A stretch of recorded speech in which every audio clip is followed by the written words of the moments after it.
माय माऊली नमस्कार. विविध ग्रंथातील एक महान ग्रंथ श्री संत एकनाथ महाराज जकृत श्री भावार्थ रामायण कथासार अभिवाचन करत आहे. विवाद किष्किंधाकांड. सुग्रीवाने सर्व कपिसेनेचे 4 भाग केले. अनेक सेनापती नेमले. सर्व देशात सर्व दिशांना मोठ्या संख्येने सीता शोधण्यासाठी सैन्य पाठविली. उत्तरेस शतबळी, पूर्वेस वितन, पश्चिमेस सुषेण यांच्या अधिकाराखाली सुग्रीवाने सैन्य पाठवले. रावण कोठे राहतो, सीता कोठे आहे, या 2 गोष्टीचा शोध घेणे हे त्यांचे कार्य होते. तरळ ह्या वानराला त्याने सैन्यासह सपातळे धुंडाळण्यासाठी पाठवले. तो म्हणाला, अतळ ह्या पाताळात मयासुराचा पुत्र बळ राहतो. मल नावाचा त्याचा मंत्री, वितळ नावाच्या पाताळात हटकेश्वर शिव आहेत. शिवभक्त रावण तेथे असू शकेल. सुतळ पाताळात बळीराजा प्रल्हाद तेथेच असतो. रसातळ नावाच्या पाताळात मयासूर आहे. महातळ पाताळात विषारी सर्प राहतात. महातळ तळातळ नामक पाताळात फणी नामक राजा आहे. निवांत कवच दैत्य तेथे राहता. पाताळ नामक 7व्या पाताळात वासुकी प्रमुख महानाग राहतात. त्यांच्या खाली शस्त्रनागांचा शेष या विष्णूचे शेषशाही स्वरूप तेथे आहे. त्या सर्व पाताळाच्या खाली अंध तामिस्त्र नरक आहे. तार नामक वानराला त्याने स्वर्ग शोधण्यास पाठवले. त्याने त्याला सूर्यलोक, तारालोक, बुधलोक, भौमलोक, गुरुलोक, शनिलोक, सप्तर्षींचे स्थान, अलकानगरी, ध्रुवलोक, महर्षलोक, तपोलोक, सत्यलोक या सर्वांची माहिती सांगितली. तेथे राहणाऱ्या लोकांची माहिती दिली. त्यानंतर इंदिरावर, सरोवर, कैलास, शिवलोक, वैकुंठलोक यांची माहिती दिली. सर्व वानरांना कोठे कोठे कसे जावे याच्या सूचना दिल्या. त्याच्या सर्व सूचना रामाच्या उपस्थितीतच दिल्या गेल्या. त्या ऐकून रामाला आनंद झाला. त्याने ऐक्यभावनेने सुग्रीवाला आलिंगन दिले. सीता शोधासाठी वानराचे प्रयाण संपले. रावण सीतेला घेऊन दक्षिण दिशेलाच आकाशमार्गाने गेला होता. हे सुग्रीवाला माहीत होते. त्याने अनेक वानर वीरांना दक्षिणेस पाठवले. जामवंत, नल, नील, अंगद यांची सैन्यासह नेमणूक केली. हनुमंताची योजना मात्र कोठेच केली नव्हती. त्यामुळे हनुमंत व्यथित झाला. रामचंद्राने हनुमंताच्या नेत्रात अश्रू पाहिले. तो सुग्रीवाला म्हणाला, हनुमंत सर्वात बलवान आहे ना, मग त्याची योजना अजून कोठेच कशी झाली नाही. त्याला पण दक्षिणेस पाठवावे. सुग्रीवाने त्याप्रमाणे हनुमंताला बोलावून दक्षिण दिशेच्या वानराच्या गटाबरोबर त्याला जाण्यास सांगितले. हनुमंताने आनंदाने उडी मारून सुग्रीवाला आलिंगन दिले. सुग्रीव म्हणाला, तू एवढा पराक्रमी आहे की तू एकटाच सीतेचा शोध लावू शकशील. पण अंगद हा युवराज असल्यामुळे शोध लागेल तेव्हा अंगदाबरोबर गेलेल्या वानराकडून हे कार्य झाले असे सांगून श्रेय अंगदाला द्यावे अशी युक्ती तू कर. नंतर सुग्रीवाने हनुमंताला विश्वासात घेऊन पूर्व, पश्चिम, उत्तर दिशास कोणाकोणाला पाठवले, कोणत्या दिशेला कोणते देश, पर्वत, नद्या वाटेल लागतील याची माहिती दिली. नंतर सुग्रीवाने दक्षिण दिशेस कोणकोणते देश लागतील त्याची माहिती सांगितली. सर्व जेथे प्रचंड गर्जना करीत प्रयाण करण्यास उत्सुक झाले होते त्यावेळी सर्वांना उद्देशून सुग्रीवाने राजाज्ञा म्हणून पुढील सूचना केल्या. मी जे प्रदेश सांगितले आहे त्या सीतेचा शोध लावायचा प्रयत्न करा. हे कार्य 1 महिन्याच्या अवधीत झाले पाहिजे. महिन्यापेक्षा कोणी विलंब लावला तर त्यांना कडक शिक्षा होईल, मृत्यूदंडही भोगावा लागेल. याचा विचार करा. याप्रमाणे आज्ञा घेऊन 4ही दिशांना वानराची सैन्य रवाना झाली. दक्षिणेकडे जो गट गेला त्याचा प्रमुख म्हणून अंगदाला नेमले गेले. पण जाण्याआधी हनुमंताने रामाची पुन्हा भेट घेतली. सीतेच्या शोधार्थ वानराची योजना झाली. दक्षिणेत जाणाऱ्या सेनेचा अंगद हा जरी मुख्य होता तरी सुग्रीवाने व्यक्तिशः हनुमंताला जास्त कार्यधुरा सोपवली. कारण हनुमंताचे सामर्थ्य सर्वांनाच माहीत होते. हनुमंताने निघण्यापूर्वी रामाची भेट घेतली. त्याने एकांतात रामाला विचारले, प्रभो, सीतामाई जर दिसली तर ती कशी ओळखावी?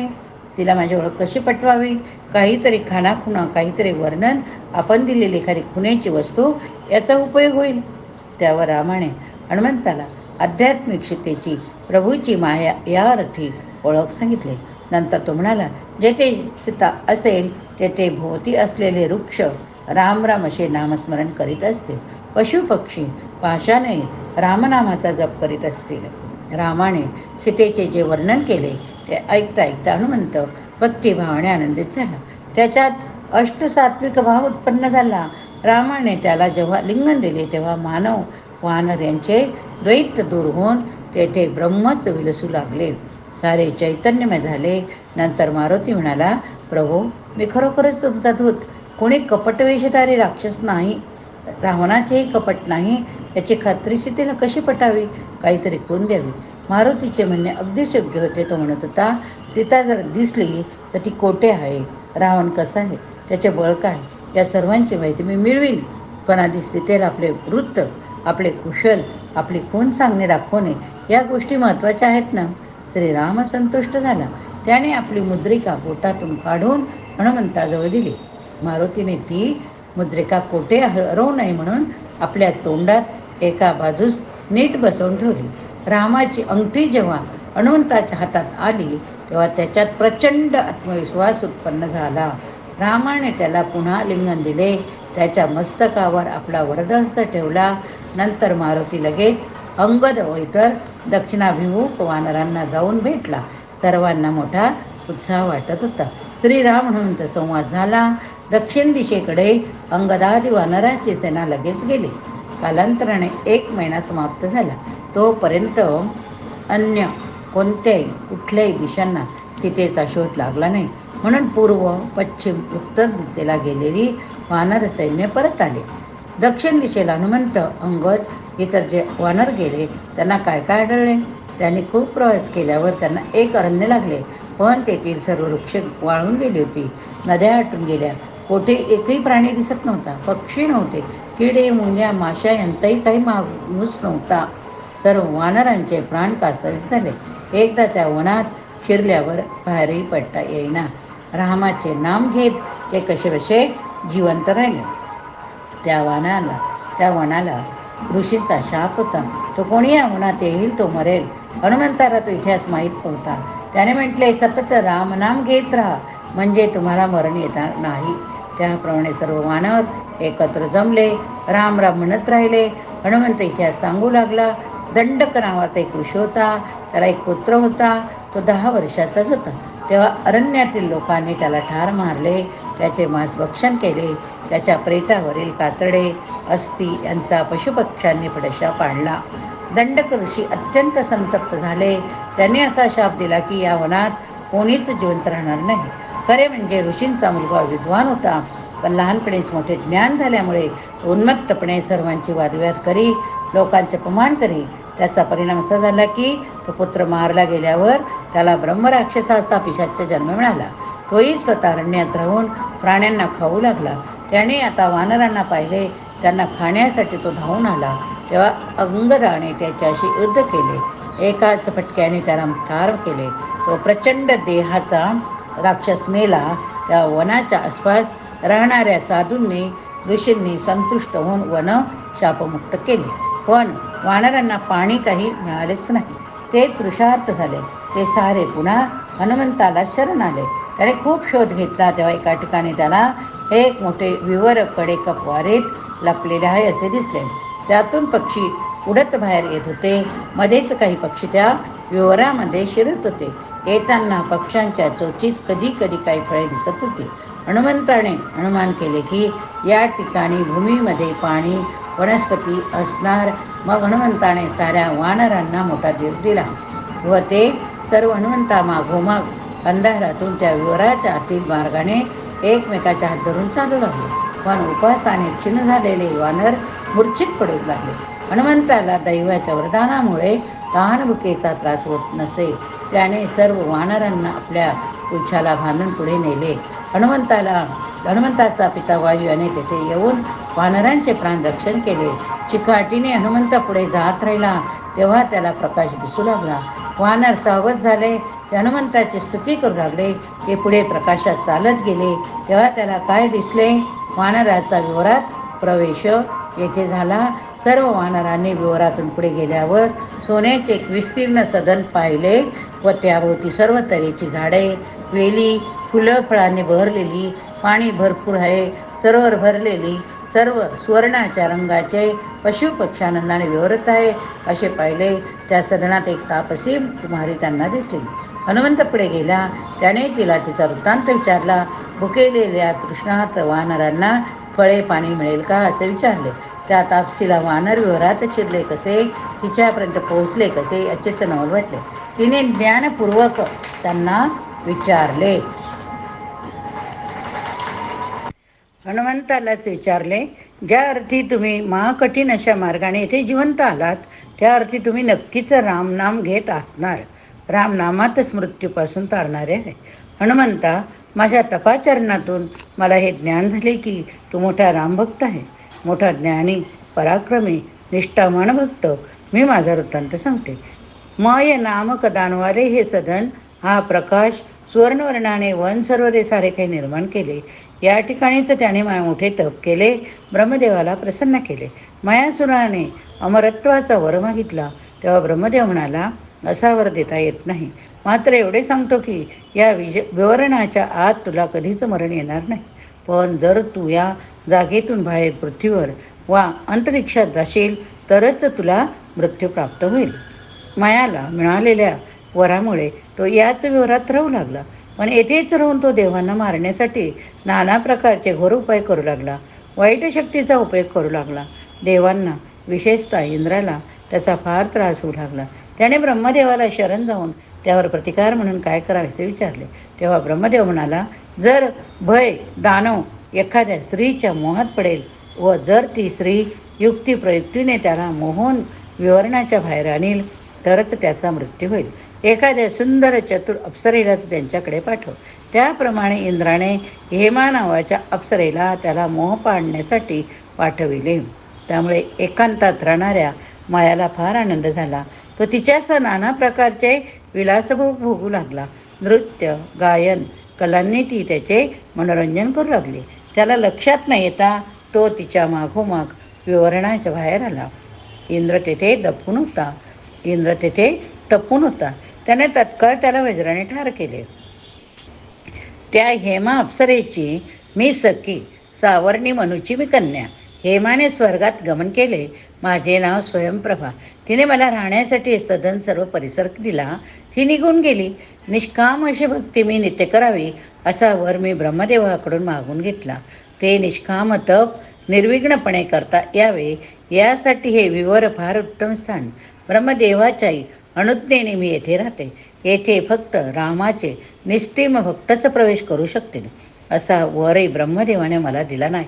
त्यामुळे मी ओळखले की तुम्ही रामाचेच सेवक व भक्त असणार. स्वयंप्रभेने मग सर्व वानरांना, हनुमंताला मोठ्या आदराने उत्तम भोजन जलपान दिले. ते सारे संतुष्ट झाले. तेथे काही काळ विश्रांती घेतली.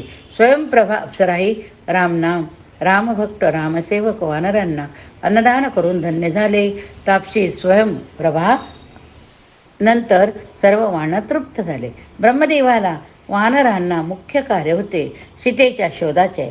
आणि या विवरात ते असे अडकले होते की येथून तेथून बाहेर कसे पडायचे ते त्यांना माहीत नव्हते.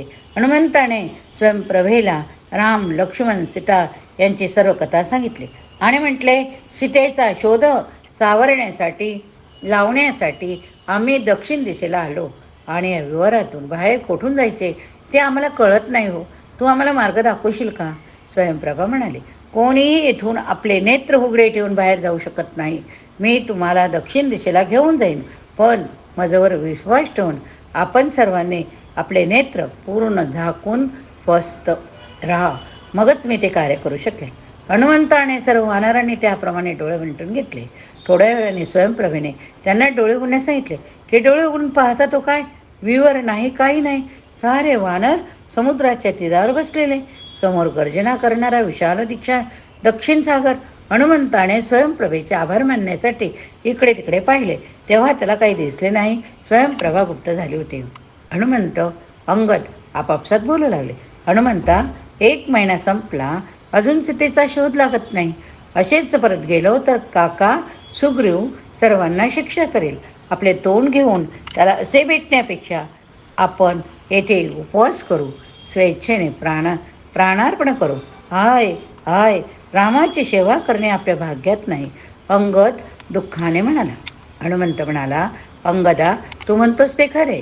रामाने सांगितलेली जटायूच्या अर्पणाची गोष्ट मला आठवत आहे. धन्य तो जटायू.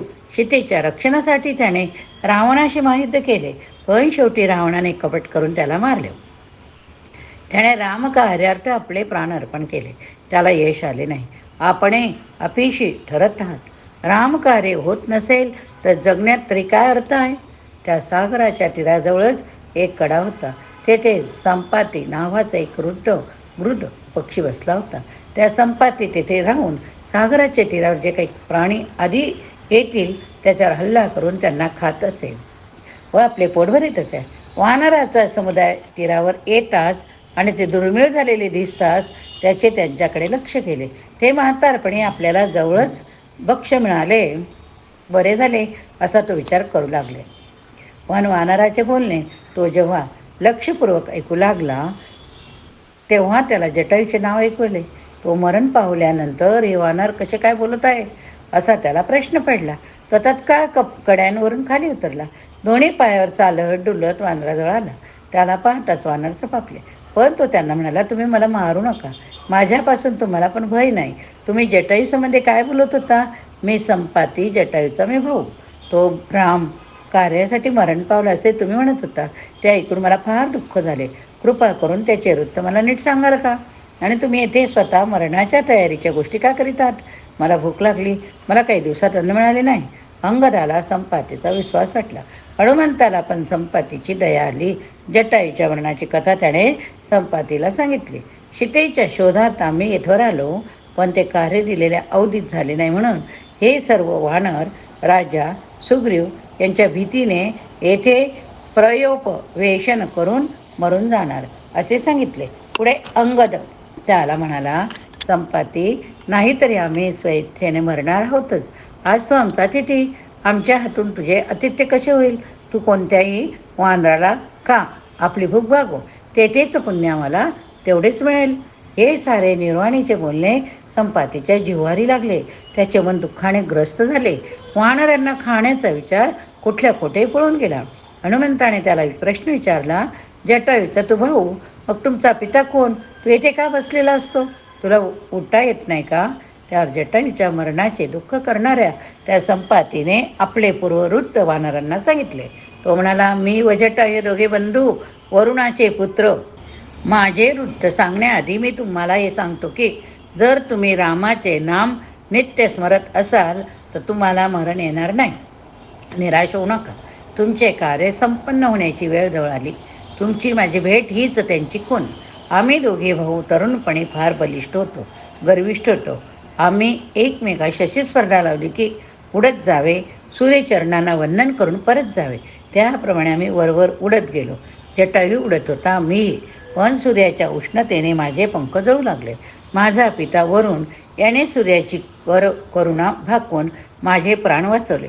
अरुणाला सूर्य म्हणाला, मी संपातीची प्राण वाचवितो, पण याला पुन्हा नवे पंख एवढ्यात मिळणार नाही.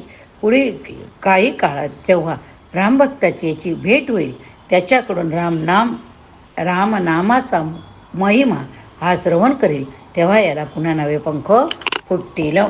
एवढे सूर्याने सांगितले. मी येथे दक्षिण सागराच्या तीरावर निराश होऊन रामभक्ताची भेट तरी केव्हा होणार याची चिंता करीत राहिले.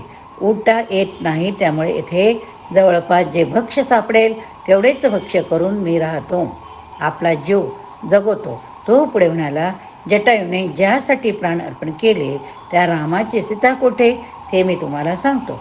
या समुद्राच्या पार लंका नगरी आहे. रावण तेथे राहतो. मला खूप दूरचे पाहण्याची दृष्टी, त्यामुळे मला येथूनच लंका दिसते. सीतेला रावणाने एका वनात बंदिस्त करून ठेवले. मला पंख असते तर मी उडत गेलो असतो.